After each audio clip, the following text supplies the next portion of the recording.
안녕하세요, 섭입니다. 이번에는 루이비통, 저걸 큰 쇼퍼백이라고 해야 되나요? 네, 어찌 되었든 저것을 이렇게 간단한 클러치로 만들어 보았습니다. 안쪽에 있는 주머니는 그대로 활용했고요. 그 주머니를 고정시키기 위해서 안감을 따로 부착을 해줬습니다. 인조소에이드를 썼어요. 그리고 남은 바닥판으로는 저렇게 카드 지갑을 만들었습니다. 카드 지갑도 가운데 쪽은 가죽을 썼어요. 그래서 우선 해체를 하는데, 위쪽에 바이어스 바인딩 되어 있는 것 같은 경우는 그냥 잘라버렸고요. 밑에 안쪽에 같은 경우는 제가 따로 뜯었는데, 왜 그랬냐면 제가 원하는 높이가 도저히 나오질 않는 거예요. 그래서 그 밑부분까지 최대한 써야겠다라고 생각해서 했는데도 살짝 모자란 높이가 되긴 했습니다. 최대한 확보를 해서 한 거죠.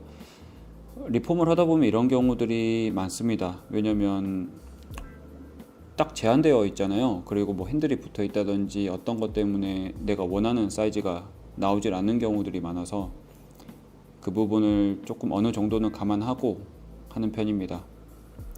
주머니 같은 경우는 위쪽이 원래 바이어스 바인딩으로 고정되어 있던 부분이라 잘라내고, 그 밑에서 안쪽에서 있었던 천을 덧대어서 마감 처리를 해줬고요. 그리고 안감에 붙여줬습니다. 그리고 지퍼 같은 경우는 따로 YKK, 저게 55 사이즈였을 거예요. 그래서 저것을 만들어서 했고요. 보면 그렇게 어렵지는 않으실 거예요. 그런데 바깥쪽으로 바느질해서 하는 게 아니라 이제 안쪽으로 바느질하는 방식이죠. 안쪽으로 바느질해서 뒤집어서 만드는 방식이라 지퍼 있는 부분은 제가 솥바느질을 했고요.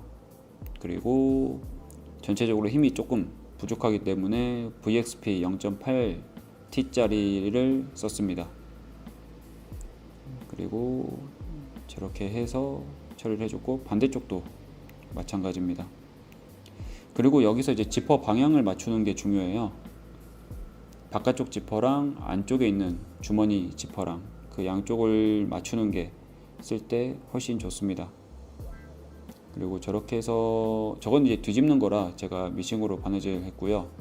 그리고 인조 스웨이드라서 엣지 코트를 칠할 수 있기 때문에 저렇게 하고, 스트랩을 어느 정도 길이 맞춰서 따로 손바느질 해서 마감 처리를 해줬습니다. 그렇게 어렵진 않죠. 저 뒤집는 것도 손으로도 충분히 하실 수 있을 겁니다. 대신 이제 올 그리프를 쓰시는 게 좋죠. 네, 이런 식으로 해서 마무리를 했습니다. 다음에는 다른 영상으로 찾아오겠습니다. 감사합니다.